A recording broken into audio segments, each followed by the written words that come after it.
Tātad mani sauc Ievala Hasova. Es runāšu par inovācijas atbalsta mehānismiem. Es redzu, ka daži jums jau izstāsta tādi miegaini, bet tomēr es ceru, ka mēs to visu izturēsim. Es runāšu ļoti ātri. Un te būs arī statistika. Šeit jūs redzat vispārējo informāciju, finansējuma piešķīrumus. Te vislielākā daļa ir infrastruktūrai un pakalpojumiem, vairāk nekā 70%, tālāk inovācijai un vismazākais ir cilvēku resursiem. Kopā ar Eiropas komisiju mums ir 4,5 miljardi eiro šim periodam. Un te ir absorpcija, šo izmantošana. Tātad mums ir avans maksājumi no Eiropas komisijas, 1,5 miljardi eiro apmērā, lai sasniegtu labāko rezultātu. Kas attiecas uz uzņēmēju darbību un inovācijām. Mums šeit ir 4 sastāvdaļas. Lielākā ir izpēta un inovācijas, vairāk nekā 60%, 450 miljonu eiro. Pieeja finansējumam ir nākošā, kur ir garantijas, aizdevumi un tā tālāk. Un tad ir mazākā daļa tehniskajai palīdzībai. Tas ir īsts salīdzinājums starp iepriekšējo plānošanas periodu un tagadējo, kur mums bija tikai 4,5 miljonu eiro inovācijām. Šeit ir vairāk nekā 230 miljoni eiro. Līdzīga situācija arī attiecas uz izpēti un attīstību. Tagad mums ir vairāk nekā 220 miljoni eiro. Protams, mums ir galvenie izaicinājumi, un viens no tiem ir arī izdevumi,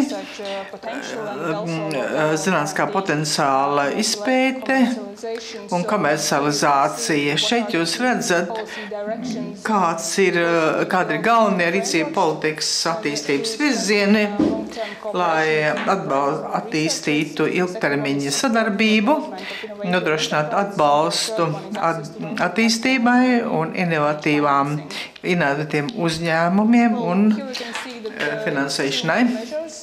Te ir pasākumi. Pirmkārt attiecas uz izpēti un attīstību, kur ir vairāk nekā 100,000 eiro. Tālāk jāuzlabo zinātniskās izpētes potenciāls, tālāk ir inovācijas, vairāk nekā 230 miljonu eiro. Un galvenais mērķis paaugstināt pievienoto vērtību un ražojot produktus un tehnoloģijas.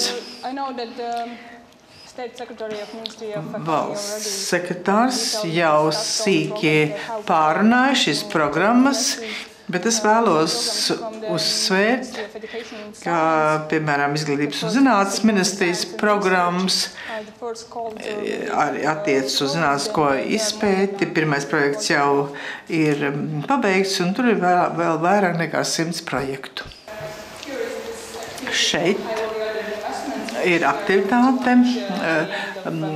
augstsvērtības investīcijas, ko mēs tagad uzsākam šogad. Un te arī līdzfinansējums no viena uzņēmuma 3 miljonu eiro apmērā. Tad ir tehnoloģijas attīstības programma, un arī, ko mēs uzsāksim šī gada beigās.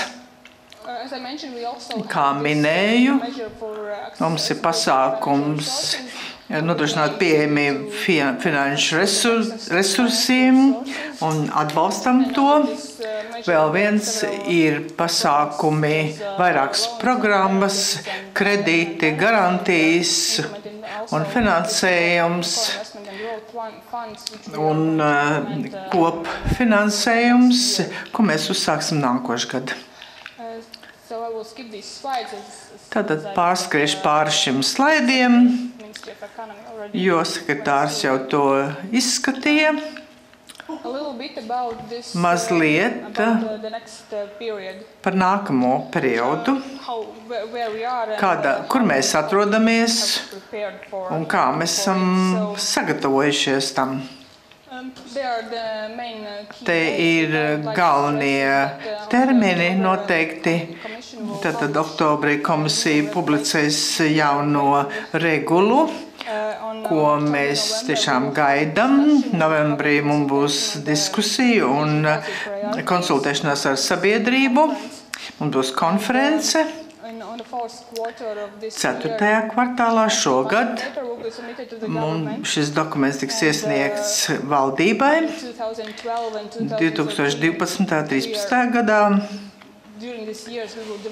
Mēs attīstīsim jauno finansēšanas programmu, visus dokumentus, un tālāk iesniegsim šos dokumentus Eiropas komisijai 13. martā 13. gadā.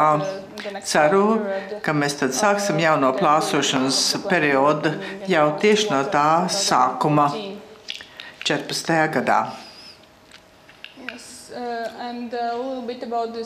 Mazliet par Latvijas interesēm, kādus uzdevumus mēs esam uzstādījuši sev. Pirmkārt, uzskatām, ka finansējums jābūt tādā pašā apjomā kā šogad. Tas ir 4,5 miljārdi eiro vismaz. Mēs vienojamies ar komisiju, ka nākamais periods tiks virzīts uz rezultātu. Salīdzinot ar šo periodu, mums ir 3 operatīvās programmas, un tad mēs attīstīsim vienu no tām. Mēs atbalstam finanšu inženieru instrumentus un vēlamies pāriet no grantu finansēšanas uz šo minēto instrumentu. Liels paldies par jūsu prezentāciju!